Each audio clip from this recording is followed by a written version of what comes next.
which is a great segue into our first topic, Carter, because I need the FBI to conduct a thorough investigation of Juwan Howard and his program. I'm sure you will find some dirt there. I'm sure you will find some cutting the corners. He's probably dropping some bags for recruits he's not even getting. But look, the bottom line is this man running my program, not happy with this man running my program right now because Michigan survives against their second MAC opponent of the year. They were down 7 points with 8 minutes to play. Goes to overtime on one of the craziest plays I've ever seen. I'm sure you saw the clip. Full court heave off the backboard. Dude blows a bunny after catching it, and then a tip in to send it to OT. I really thought Michigan was going to lose after that happens. I mean, how do you watch that and be like, what are we doing here?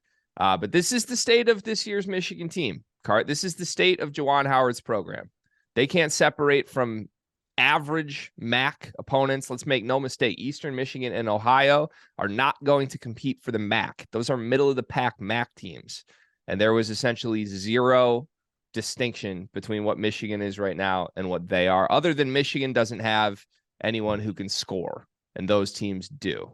Michigan does have Hunter Dickinson, and those teams don't, and they ended up winning because of that. So I'm sure you're soaking this in. I'm sure you're loving every second of this right now, but talk me off the ledge here because I'm ready to pull a pitchfork out.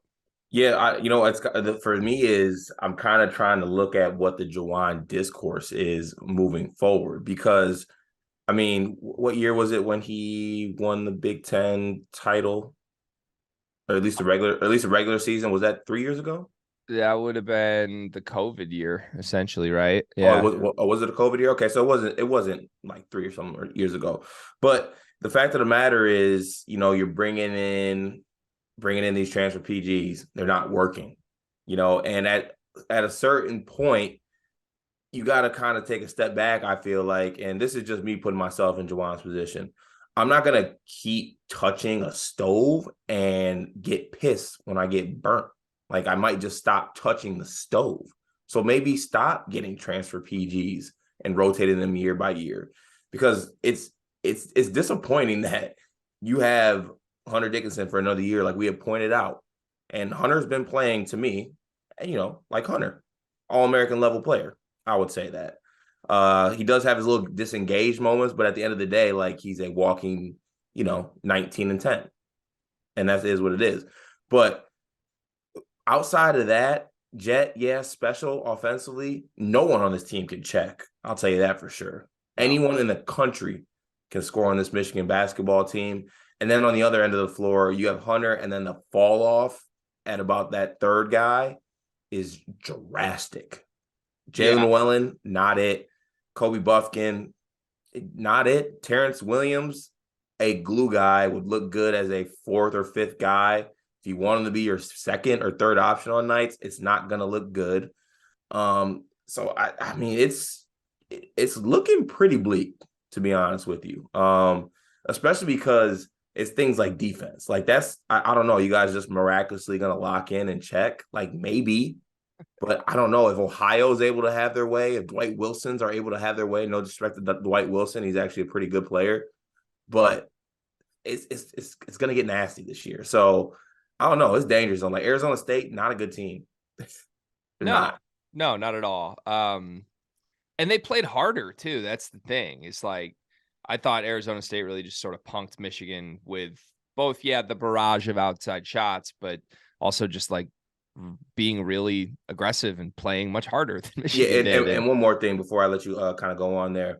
Oh, no. Also, the fact that after this Arizona State blowout, you have a chance to play a middle of the MAC team at home, get back on track, and they take you to overtime. And honestly, Ohio had them on the ropes.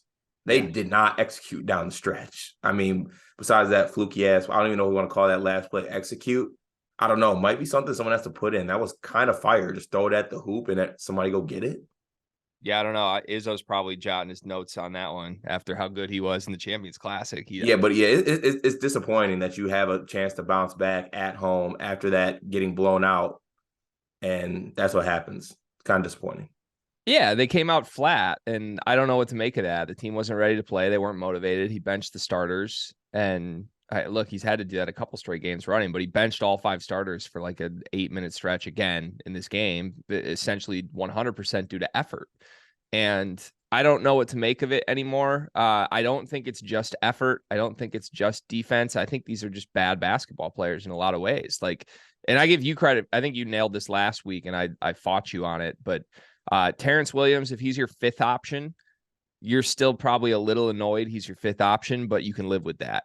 When Terrence Williams is your 3rd option and the only guy out of 5 that you can trust any given night, your team's absolutely screwed. And that's right now, like, even including Hunter. Yes, we can trust Hunter's going to produce points and rebounds, but like Terrence Williams is the only guy we can trust to like actually defend every possession and like compete every possession. And that's scary. Kobe Buffkin's a disaster. I came and defended him vehemently last week. And I think he's still doing a lot of really good things on the court. Like, you can see it. He can be the secondary guy. They went to him in the late game situation. It didn't work well, but like he's rebounding, he's assisting, he's creating shots for others. The problem is the man absolutely cannot shoot. And a week ago, I was ready to say, oh, they're going to start going in. I think everybody's ready to say they're going to start going in. They're not. Like, on his career now, at this point, he's 10 for 53, I believe, from 3 in a Michigan uniform. That's 18%. And he's averaging 4 attempts per game right now. And they are wide open. These are not like semi-contested, like shooter threes. These are wide open. They're sagging under and giving you that shot every time. And he's shooting it 4 times a game. He shot it 6 times in the Ohio game, made 1. And you can tell me, like, smart Michigan basketball fans can tell me that it's going to start going in. I need to see it. And like, you compare that to Cam Chapman, to all the non-shooting Michigan, like Charles Matthews, Xavier Simpson, like none of those guys shot as bad of a clip as Kobe Buffkin is from 3 through a season and 5 games. So I don't know if this is going to turn around. I don't think it is. The other problem is, like, I think you could probably survive with 1 guard who can't shoot. You can't survive with 2. And Llewellyn hit 2 threes last night. It was his first 2 threes of the season that he hit, but he's shooting as bad as Kobe is on the year. So I don't know. We heard all offseason that they were going to replace the talented guys who are leaving. They were going to replace Diabate. They were going to replace Houston. They were going to replace Jones with guys who fit better. And I don't understand what that means anymore, because all Hunter needs is shooters around him. That's literally all he needs. Just surround the guy with shooting. Even if your defense is going to be as bad as this defense is, and we need to talk about that in a second, but like, just put shooters around him. Put 4 shooters on the floor, and your offense will be unstoppable with Hunter Dickinson. And I think they acted like they were doing that this offseason, but you ended up with the worst shooting backcourt in high major basketball. And Terrence Williams still on the floor. So it's a mess. It's an absolute mess. It's not going to fix itself unless Kobe Buffkin and or Jalen Llewellyn start making threes, which, if you watch the way they're being defended, teams are just straight up giving them those shots, and they can't make you pay right now. So I don't know if it's a confidence issue. I think it's just a shot issue. I don't think either one of these guys can shoot, and I think the numbers from their careers back it up leading up to this. I don't know, like, adjustment-wise, do you just put Joey Baker on the floor more? Maybe. I mean, like, can you play him 30 minutes? You got to try something at this point. But that's the problem, is there's not even more shootery types off the bench. Like, it's Joey Baker and nobody else. Like, Cheddar doesn't have a ratchet? Cheddar, I guess you could really, if you want to be desperate, you could play Cheddar, but that's like going. What about Isaiah Barnes? Isaiah Barnes is a mess. Isaiah Barnes literally, and somebody told us this when he was in high school and he committed to Michigan. But he just runs, like, he's just cardio. He's straight up. He's a low effort guy. He's not talented enough to be a low effort guy, and he's the low effort guy. Yeah. So and Doug, you're right. Doug can't shoot. He's small. I don't know if you knew that. Pretty small. I do think the staff's trying to experiment with more Doug, and I don't know if that's going to become like give him the keys ever. He finally got it for the first time this season. They finally ran him with 4 other starters on the floor, which I've been begging for, because he's been a disaster with the full bench unit. He didn't look great with the starters, though. Like, that was part of when Ohio opened up a run. So I don't know. I just think this roster has massive issues skill wise. Like, Juwan has recruited and assembled a team that is very low on skill. And if you assemble a team that is very low on skill, you have to be good defensively. And it's hard to even understand what they're trying to do defensively right now, because every single possession, at least 1 to 2 guys are not on the same page. And I've never seen a defensive team like that, except for like the Iowa teams from a couple of years ago. Like they leave guys wide open. They like Jet Howard constantly has to be told what they're doing from somebody else. And I mean, we've been playing drop coverage with Hunter a little bit, but Hunter's not a good defender either. It's just a mess. Like this team to me is broken. And I don't like, I've seen broken teams. I think even with like Michigan State's poor teams the past couple of years, like you've been able to point to what you think will improve.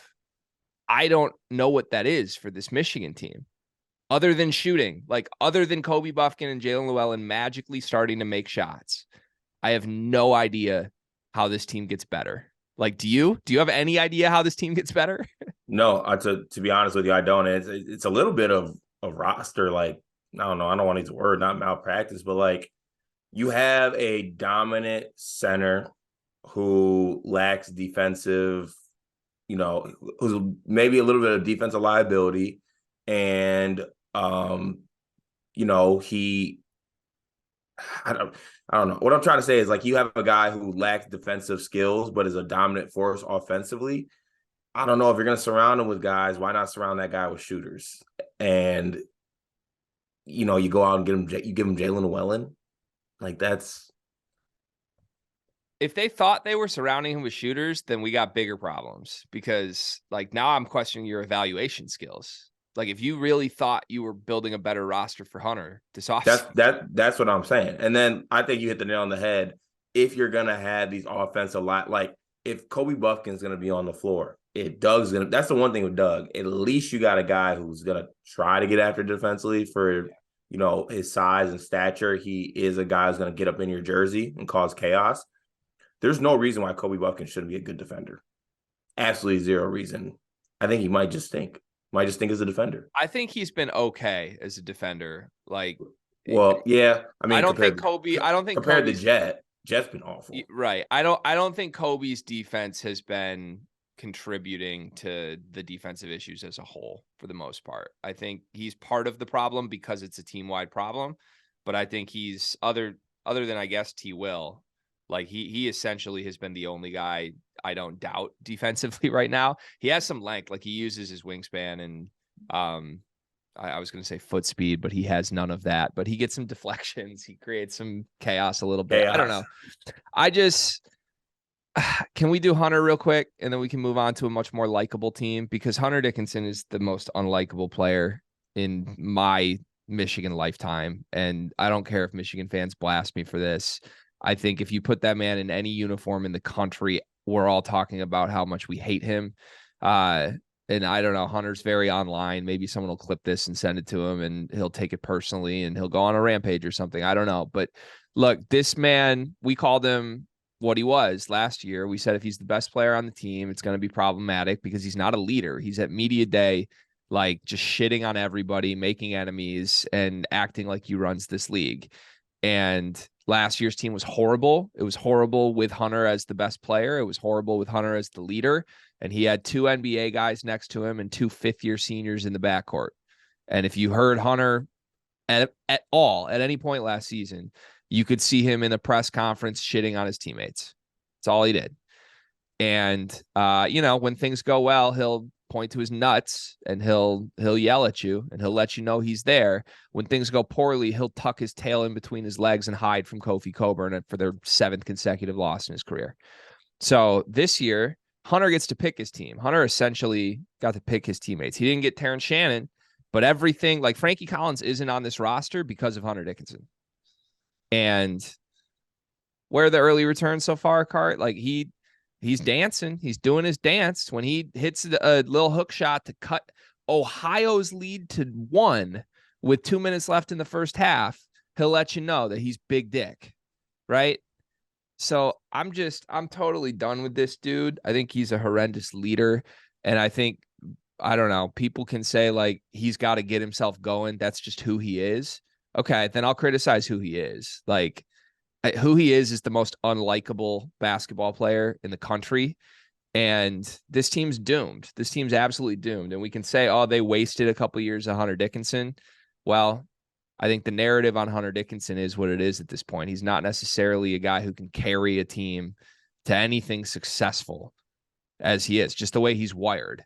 And that's frustrating. It makes for, like, at the very least, if your team's going to be bad, and I think you know this, no offense, but you know this from the last few years, if your team's going to be bad, you want them to at least be likable. And any team with Hunter Dickinson at its core is never going to be a likable basketball team. And that sucks. Yeah. And to take a little quick sleeper's victory lap, that's literally exactly what we said. We knew Hunter was going to get his numbers coming into this year, but the step he needed to take was that he's an older guy, he's a junior. He's been eventually some little bit of kind of maturity and taking steps as a leader need to take place, being an older guy. And he hasn't really taken those steps. All he did was get a podcast. Yeah, I can't wait to hear his prediction on what Michigan will beat their next opponent by. I'm sure you saw that. He predicted they'd beat Arizona State by 20. They lost by 25. I don't know. What did he predict they'd beat Ohio by? Did you hear that? Did he come out? I must have missed that episode, one? But I know he didn't predict to win by 5. Well, we'll have to tune in to the next episode of the Round Ball podcast with Marty Mush to see what Hunter Dickinson thinks of this team.